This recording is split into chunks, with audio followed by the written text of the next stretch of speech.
Porque irrigar e não se preocupar com o solo não vai dar certo. Então a irrigação ela precisa estar integrada com outros fatores, com solo, com climatologia, com adubação, com manejo de culturas. Então são vários segmentos que você precisa estar atento, tá? Eu queria destacar também que esse sistema de gotejamento, que pertence ao sistema de irrigação localizada, ele aplica água pontualmente.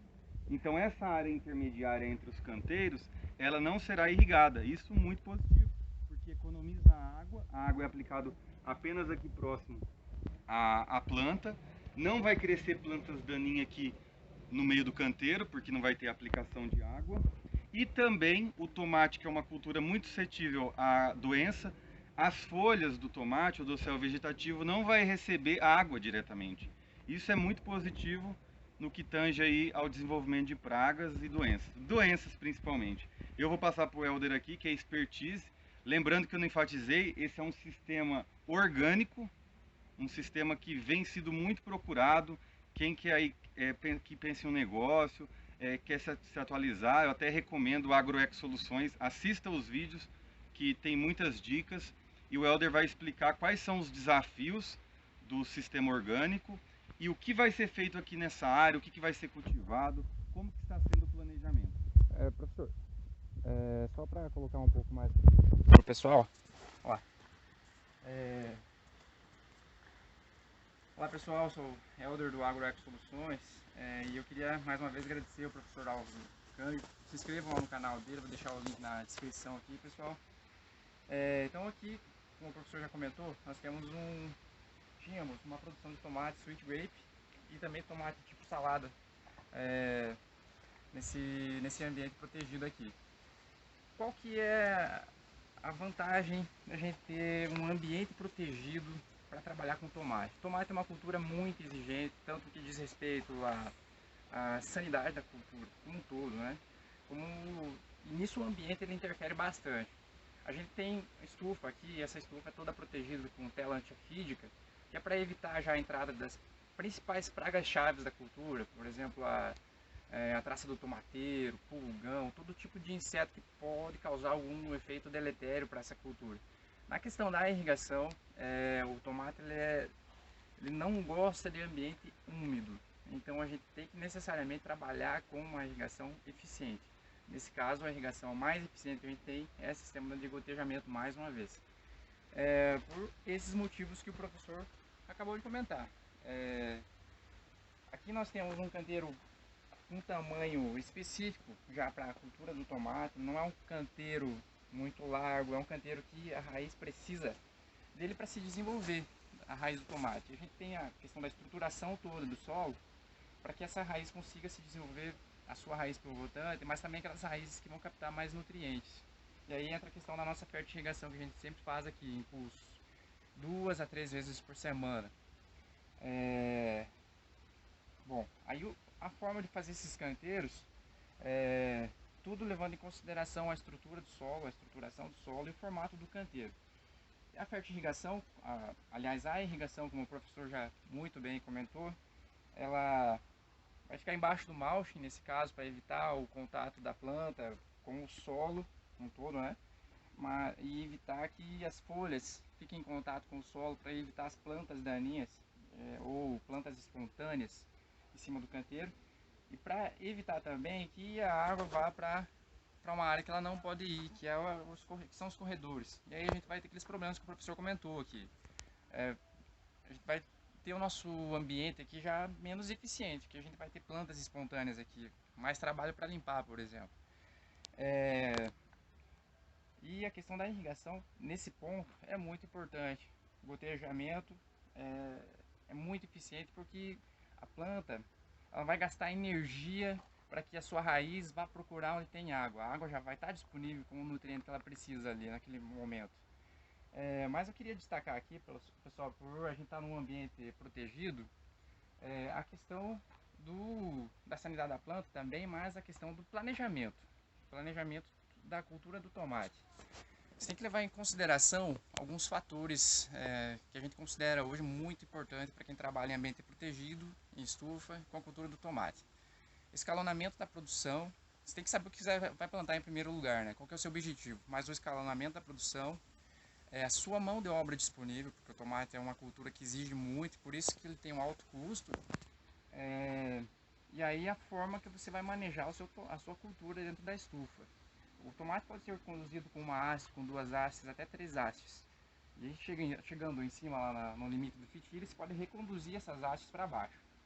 Aí, só que quando você conduz, por exemplo, com três hastes, e aí você pensa em reconduzir esses tomates de volta para o chão, com as suas hastes para o chão, tem que levar em consideração sua mão de obra, que isso vai triplicar seu tempo de trabalho na estufa, e levar em consideração muito isso, pessoal, a sua disponibilidade de mão de obra. Então, o que é aconselhado? Você trabalhar com o máximo de eficiência que você consegue ter no seu ambiente de produção. No nosso caso aqui, a gente vai trabalhar agora com escalonamento, conduzir esses tomates com duas hastes. No momento que ele chega lá em cima, a gente vai fazer o processo que a gente chama de capação. Ou seja, o tomate não vai crescer mais. A gente não vai reconduzir as suas hastes de volta ao chão. Qual que é a expectativa? E, na verdade, as referências teóricas nos falam isso. E quando você reconduz o tomate, você vai ter mais frutos. O tomate é considerado fruto.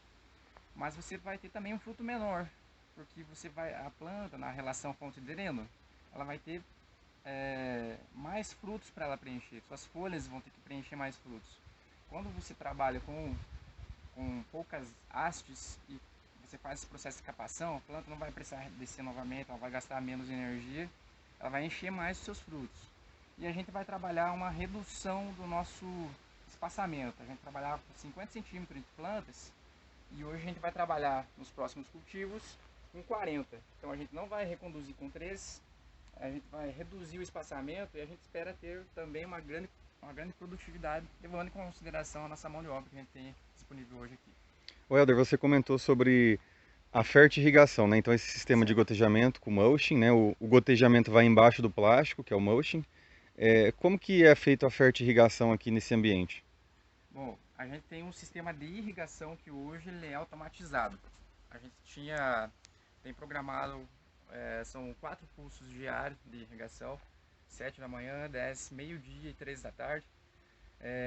Mas a fertirrigação ela continua sendo manual, ou seja, a gente vai e mistura, faz a nossa mistura lá de produtos e esse produto vem nos gotejadores aqui de forma bem homogênea. A gente não tem tanto problema com entupimento, mas enfim. Os mesmos produtos que a gente utiliza para a produção da alface, para a produção da vagem, da abobrinha, que também são em malte, a gente utiliza aqui para a produção do tomate. Claro que levando em consideração que aqui a gente tem uma estrutura já pensada para o tomate, então aqui toda a nossa fertirrigação a gente leva em consideração o estágio fenológico da cultura.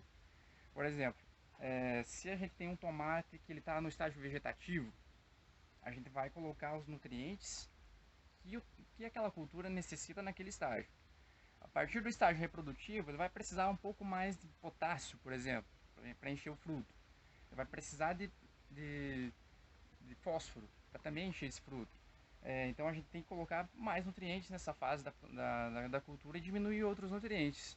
Então por isso que a fertirrigação, no caso do tomate aqui, ela é essencial para a gente que trabalha num ambiente protegido. E vocês também fazem aqui, integrado à fertirrigação, a aplicação foliar. Fazemos sempre Principalmente tem o isso. problema da podridão apical, né? Tem Isso. questão de cálcio. Uhum. O que vocês aplicam foliar geralmente aqui? Bom, a questão da sanidade da planta, a gente tem que pensar ela como um todo. Mas na questão do dossel da planta, a parte vegetativa dela, como a gente trabalha com o sistema de agricultura orgânica, a gente tem que trabalhar tendo noção da complexidade que é. Então a gente utiliza de vários fatores, o ambiente protegido e a sanidade das pessoas que entram trabalhar aqui. Então a gente tem lá na antessala pedilúvio, uma questão que é bastante importante, a gente sempre frisar para não estragar não ter nenhuma entrada de inseto nessas telas antiafídicas, aqui nenhum buraco. Quando aparece um buraco, inclusive, a gente tem que tapar esse buraco. Na questão da antessala, a gente tem que obrigatoriamente, ao entrar, fechar uma porta e aí após a gente abre a outra para entrar. O ambiente, as vestes já apropriadas para trabalhar aqui. As roupas que a gente utiliza para trabalhar aqui, a gente não utiliza para fazer outras atividades, justamente por conta da contaminação cruzada que pode ter. Mas enfim, na questão do controle de doenças, de pragas que a gente pode ter na cultura, na parte aérea, a gente utiliza sim aplicações preventivas, porque dificilmente a gente vai conseguir controlar a doença depois que ela já estabeleceu na área. Realmente retirando a planta quando a gente tem muita infestação na nossa área aqui. A gente não quer retirar a planta. Então a gente tem que trabalhar com aplicações preventivas, a gente trabalha com produtos à base de cobre, produtos à base de enxofre, que são permitidos e liberados pela agricultura orgânica, para a agricultura orgânica.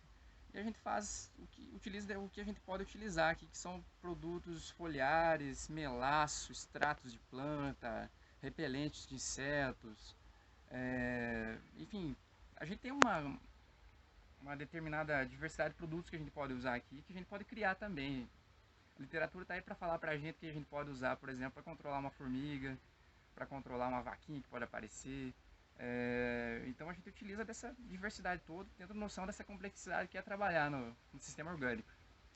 Então é isso, pessoal. Se você quer saber mais sobre agricultura orgânica, AgroEco Soluções, siga lá no canal do YouTube e aprenda muito mais. Professor Aldo, muito obrigado também, que é um professor, né, que está aí nos ensinando muito, é também um consultor.